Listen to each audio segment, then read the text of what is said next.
Olá, muito boa noite a você que nos acompanha aqui na Record News e também no portal, no nosso ND+.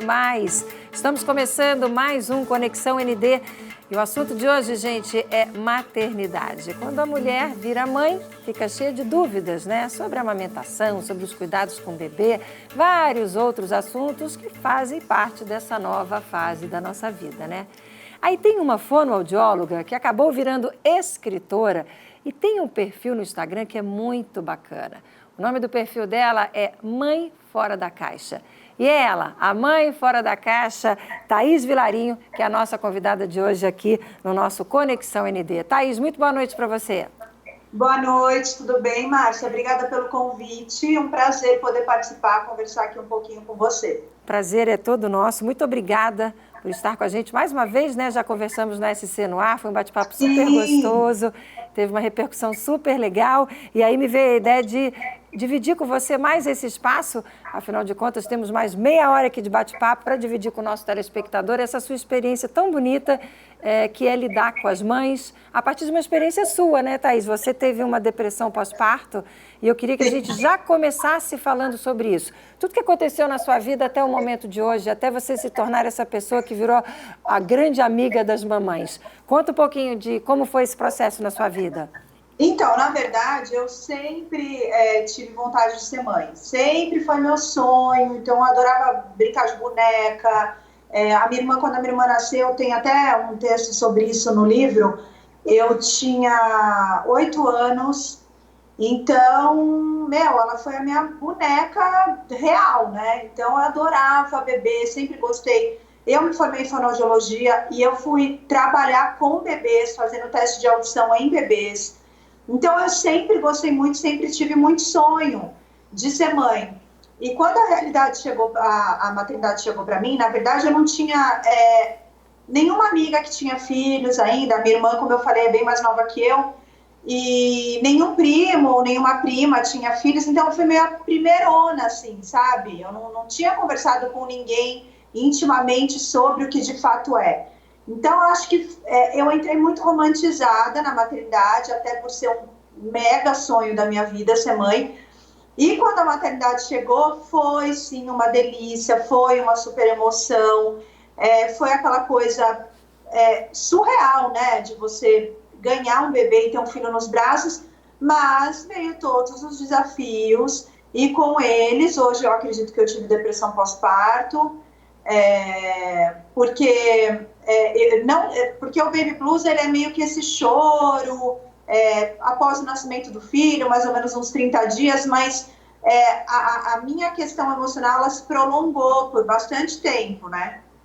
E eu acredito que eu tive, e a partir de todos esses questionamentos, de assim, por que ninguém fala disso, sabe? Então eu falava assim para minha mãe, eu lembro que logo que eu ganhei bebê, como assim eu tô sangrando? É normal isso? A minha mãe, nossa, nem lembrava disso. Então, assim, as pessoas não falam de várias coisas para as mães, né? De quanto é desafiador, de quanto você tem a sua... que não é fácil você ter a sua liberdade, né? A sua liberdade privada, assim, você se sente presa, a privação de sono, como que isso afeta a mulher. Então, ninguém falava nada disso. Hoje se fala mais abertamente sobre isso, mas na época ninguém falava. Então, poder escrever sobre isso, começar a escrever Mãe Fora da Caixa, foi uma espécie de terapia para mim também, porque eu acredito muito que a escrita ela é terapêutica, ela ajuda a gente a elaborar muita coisa, né? Então, escrever sobre isso é libertador, assim, foi libertador para mim. Eu comecei a escrever a partir disso, a partir de questionamentos meus, e de assim, poxa, será que falar a verdade não alivia? Né? Tem gente que fala, não, mas ficar falando da parte difícil pesa. Eu não acho que pese, eu acho que a gente se sente aliviada de entender que a outra também sente a mesma coisa que a gente sente. Então, o Mãe Fora da Caixa ele é muito esse lugar de identificação, e de acolhimento, de união entre mães. E de desmistificar mesmo, né? De tirar esse romance excessivo da maternidade. Porque a amamentação, por exemplo, vamos falar da amamentação. A amamentação não é fácil, não é todo mundo que consegue amamentar. Muitas vezes o seio sangra, no meu caso, pois estou falando por mim.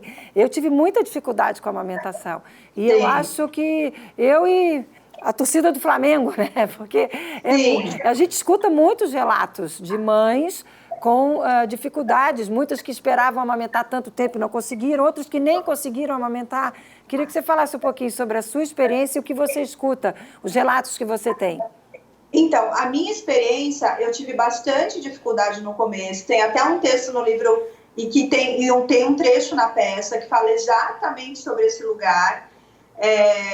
Do começo, né, de como as enfermeiras vinham em cima de mim, coloca ele assim, coloca ele assado, bota com a cabeça para cá, bota com a cabeça para lá, e de como eu escutei uma voz dentro de mim assim, você tem que ficar sozinha com seu bebê, fique sozinha com seu bebê. Então, assim, a minha experiência foi assim no começo, o peito enchia de leite e tal, meu bico era muito pequeno e ele não conseguia pegar o bico porque o peito ficava cheio de leite, ficava duro, né? Parece uma bola de futebol cheia, assim. E aí eu fui do meu jeito, falei para todo mundo sair do quarto, foi do meu jeito, sozinha, que eu consegui amamentar pela primeira vez, assim, suando, né? Tipo, porque o custo... E depois não foi assim, consegui amamentar com 1000 maravilhas. Não, depois... continuou sendo, né, difícil dele pegar, às vezes ele demorava 15, 20 minutos para conseguir pegar o bico e chorava e reclamava e ficava nervoso, né, que ele não conseguia. Mas, enfim, esse foi meu maior desafio que eu tive mesmo para pegar, e quando ele pegava realmente machucava.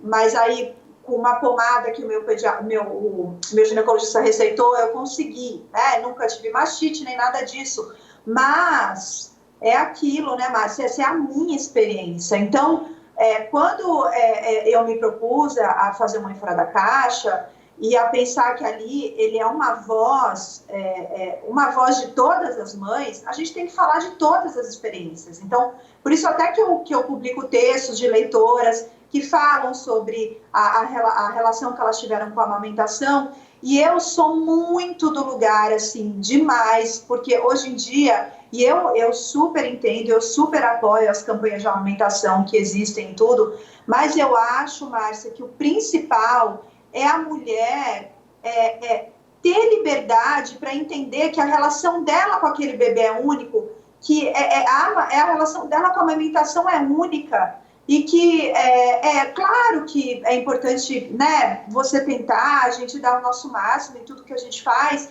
mas não por isso, isso não significa que todo mundo vai rolar super bem a amamentação, entendeu? Ô, Thaís, você falou de campanha. Não, eu achei interessante você falar isso, porque eu me lembro, eu tenho uma filha de 22 anos, né? Então, vamos falar de amamentação, no meu caso, 22 anos atrás.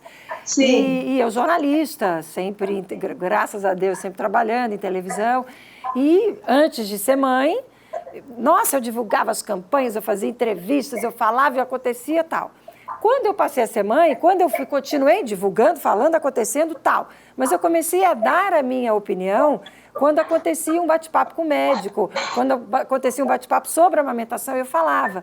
E aí eu me lembro que um dia eu comentei numa entrevista com o médico, porque toda mãe tem leite, o leite é a melhor vacina que a criança tem. E aí eu comentei, olha, doutor, mas é assim, para mim foi muito difícil, eu não conseguia amamentar tanto tempo quanto eu imaginava. Enfim, aí quando acabou a entrevista, ele disse, Márcia, você não sei se foi bom você ter dito isso. Olha, mas eu estou falando isso, 22 anos atrás. Márcia, a gente tem que... bom que você está falando, porque com certeza a mãe que escutou você falando, de alguma maneira ela se sentiu aliviada. Não, mas só para fechar, que eu virei para ele e falei assim, doutor, deixa eu lhe dizer uma coisa, com certeza, você vê que eu já tinha essa consciência, porque naquela época, Thaís, 22 anos atrás, não tinha muito essa conversa de mãe, fazer essa entrevista que a gente está tendo hoje, não era normal. Vamos combinar? A gente não trazia esse tipo de debate sobre maternidade para a televisão.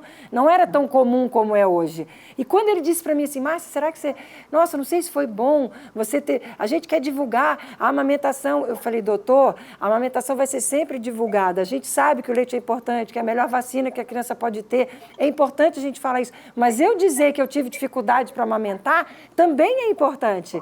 E aí ele saiu do estúdio. Você tem razão, foi bom você ter falado. Mas o que naquela época causou surpresa para o médico, hoje é o que a gente tem mais é que falar mesmo, entendeu?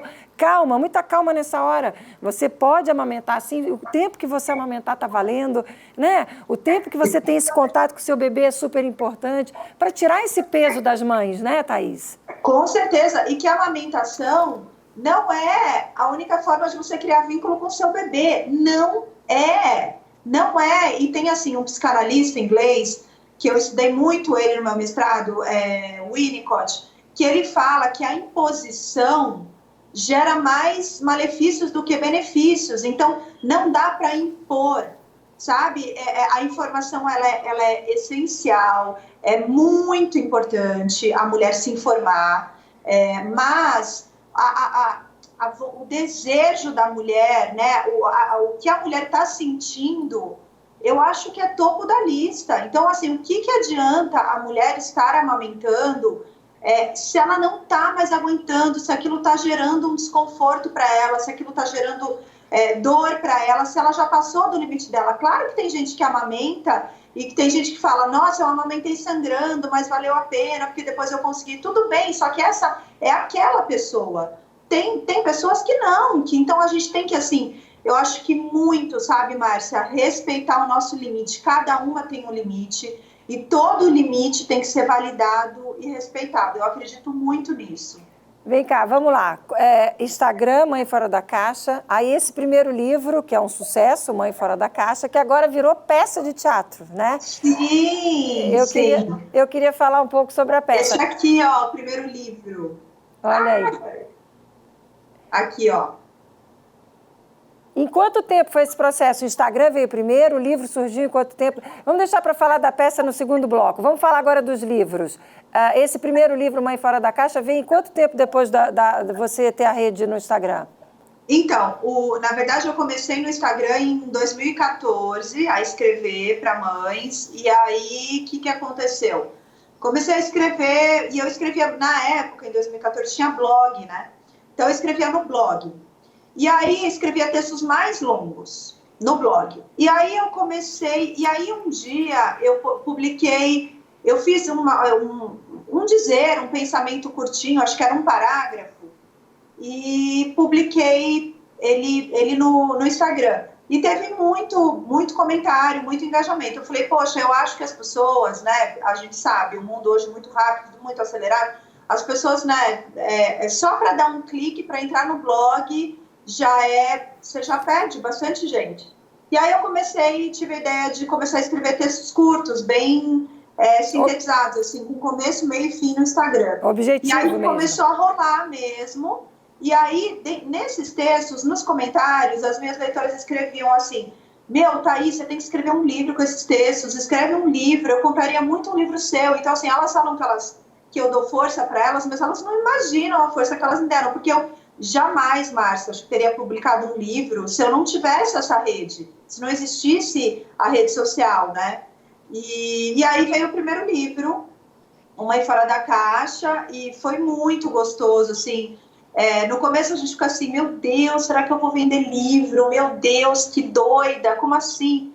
E foi muito legal, foi bastante gente, quando eu lancei, né, foram muitas leitoras, eu conheci as leitoras, então foi uma choradeira, aí chegava a mãe de carrinho, assim, com bebê, muito gostoso. E aí esse foi o primeiro livro, Mãe Fora da Caixa, e aí depois, o Mãe Fora da Caixa, ele fala assim, desde antes da gente ser mãe, né, dos sentimentos e tudo com relação à maternidade, até os filhos maiores. Então, ele é meio que um apanhado geral. Só que o meu público, ele tem muitas mães recém-nascidas, assim, é um público muito forte da mulher que acabou de ter bebê. E aí, eu tenho bastante texto, enfim, e eu fiquei, poxa, por que não fazer um livro específico para esse período de gravidez e de puerpério, né, Márcia? Que é um período que a mulher fica tão fragilizada e tão vulnerável. E aí eu peguei essa ideia minha da escrita ser terapêutica, e ele, além de um livro, O Mãe Recém-Nascida, que é esse aqui, além de um livro, ele é um diário também. Então, ele tem partes para serem preenchidas, então ajuda a mulher a elaborar o que ela está sentindo nessa época. E, para minha surpresa, ele vende assim, muito parecido com Mãe Recém-Nascida, assim, o número de vendas, né? A gente com Mãe Fora da Caixa, assim. Muito parecido com Mãe Fora da Caixa. Mãe Fora da Caixa, exatamente, assim, e foi super bem aceito, então, super feliz, assim, de ter esse livro que eu falo que é tudo o que eu queria ter lido na minha gravidez no puerpério, sabe? É tudo que eu queria ter trocado, que alguém tivesse me falado. Então, as leitoras falam, Thaís, esse livro, parece que você está conversando com uma amiga sua, mais experiente, que já passou pela experiência, uma irmã mais velha que te dá um colo e que te fala algumas verdades que são importantes de serem ditas. Então, eu fico super feliz que ele cumpriu, assim, com o propósito. Por exemplo, me dá uma verdade que está no livro que a mulherada adora. Esse do Mãe Recém-Nascida? Mãe Recém-Nascida, Que ninguém está preparada para a experiência. Ninguém está preparada para a experiência. Não importa se é fonoaudióloga, que já teve contato com o bebê, não importa se é pediatra, não importa se é ginecologista, que a gente está, todo mundo, num lugar de tentativa e erro, Márcia. Então aquele papo de que a pessoa nasceu para ser mãe, ninguém nasce para ser mãe. Não, ninguém nasce para ser mãe, a gente aprende ao longo do caminho, como em tudo na vida, né? Então, a fonoaudiologia, eu aprendi, eu fui para a faculdade, eu estudei, e a maternidade, eu acho que ele tem esse lugar da gente aprender ao longo do caminho, e eu acho que a mãe escutar isso, e ao mesmo tempo você falar, né, que tem um texto no livro que fala assim, você mesmo sem estar preparada, no olho do furacão, para o seu bebê, você vai saber exatamente o que fazer. E tem muito isso a maternidade, né, Márcia? Parece que a gente vai na tentativa e erro, e nos momentos que a gente parece que está numa encruzilhada, acontece, não sei o que é, mas acontece. É um instinto, aí eu acho que isso existe sim, é o tal do instinto maternal, isso é muito forte. Isso tem. Thaís, vamos para o intervalinho comercial, é bem rapidinho, e aí na volta a gente conta da peça, né, Mãe Fora da Caixa, e traz ainda mais dicas para as nossas telespectadoras e telespectadores também, porque esse assunto, maternidade, afinal de contas, interessa a todo mundo. Gente, é um minutinho só, a gente vai, mas a gente volta. Até já.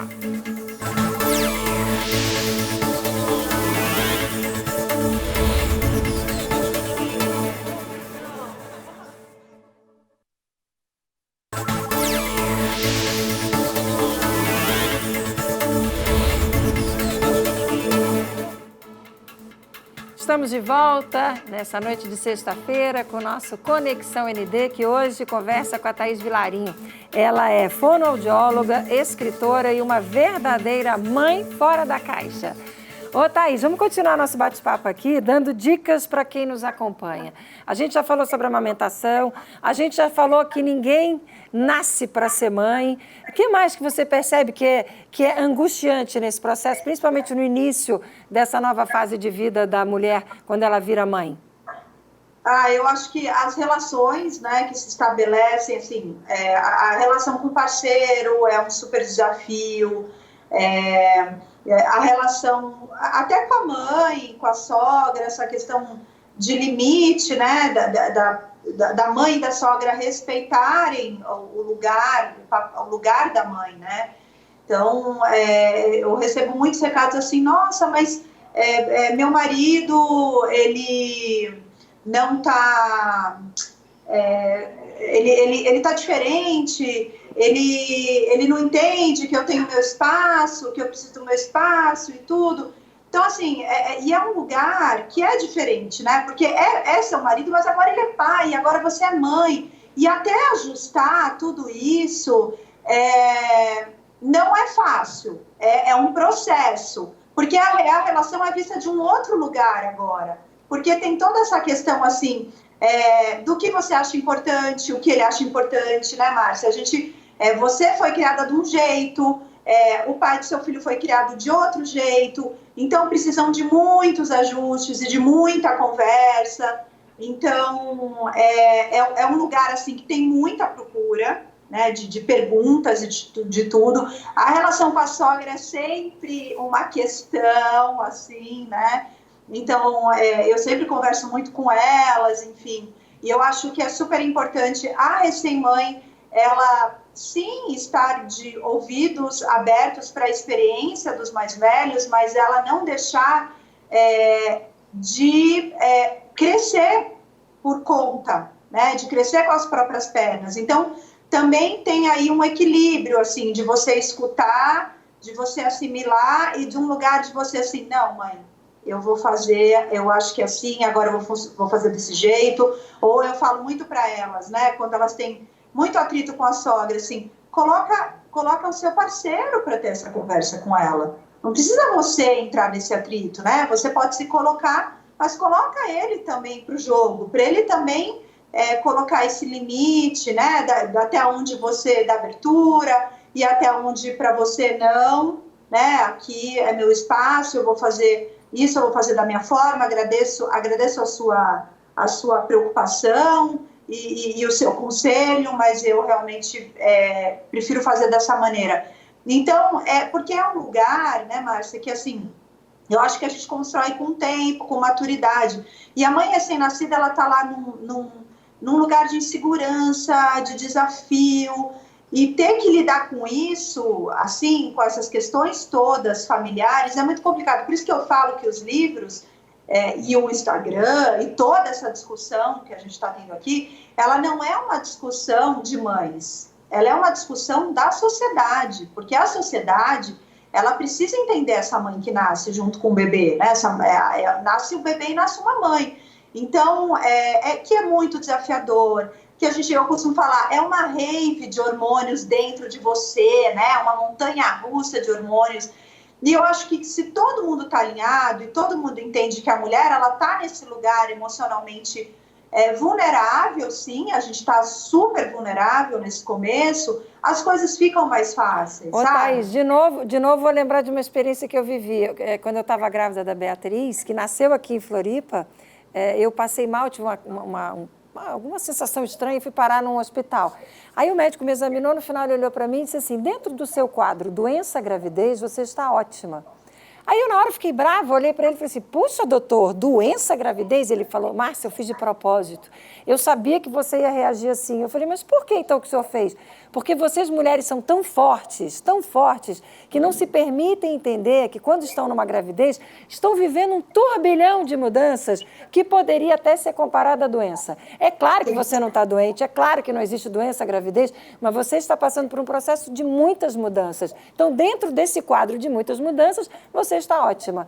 Eu achei que ela fala tão legal. Cuidado com as grávidas, né, Márcia? Com o que falar, com carinho, mas nesse caso, ele quis me dizer exatamente isso. Você está ótima, porque você está passando por um turbilhão de mudanças que você poderia estar péssima, entendeu? E nós, mulheres, somos muito fortes, queremos estar sempre muito bem, e aí eu acabei não me dando conta disso. Fiquei chateada. Ele falou, não, relaxa, eu falei isso só de provocação. Não, ele não falou aquilo com maldade. Mas, com certeza, a forma de falar, o cuidado, a atenção, porque realmente, gente, é um turbilhão de mudanças, né? Os hormônios vão a 1000, e aí tudo muda, o comportamento, o temperamento. E como você falou, é super importante a mãe ter esse lugar de, né, Márcia, a gente não é Mulher Maravilha. Eu sempre falo assim, essa capa eu não quero obrigada de Mulher Maravilha, eu não sou Mulher Maravilha, eu sou humana, então eu trago muito isso para discussão. A gente é humana, com dias bons e dias ruins, e tudo bem. Essa coisa do querer dar conta de tudo. Cara, o que é isso de querer dar conta de tudo? Vamos parar com esse lugar, vamos se aceitar humana,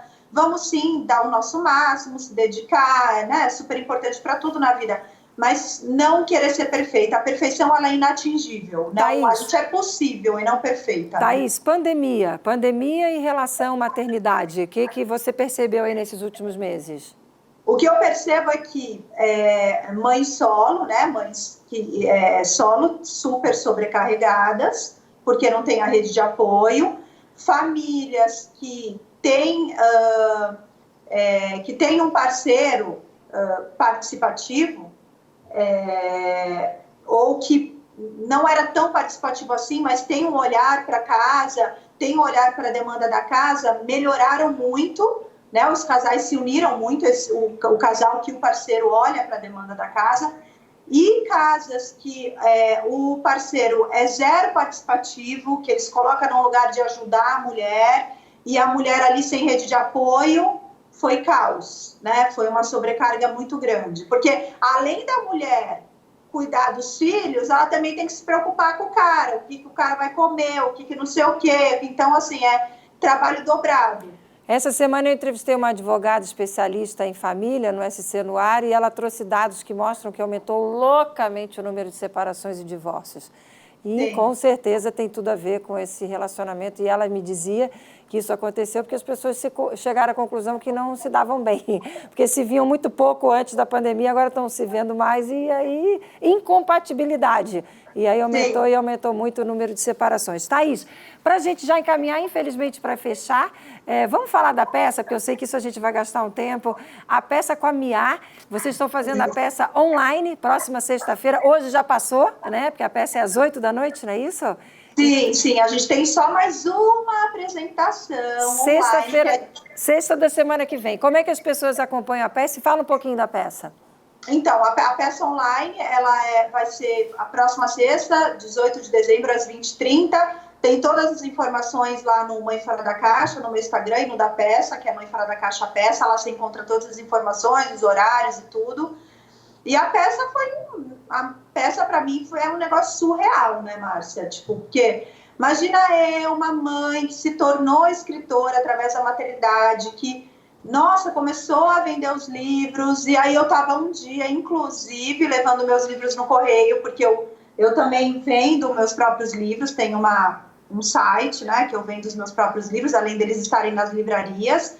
E eu estava lá no correio entregando meus livrinhos e chegou uma mensagem do Pablo Sanabio, que ele é idealizador de peças de teatro, além de ser um excelente ator, e que virou um grande amigo. E ele dizendo isso, que tinha lido o livro e que queria fazer a peça e já veio com o nome da Mia. Eu falei, gente, será que essa pegadinha não é possível?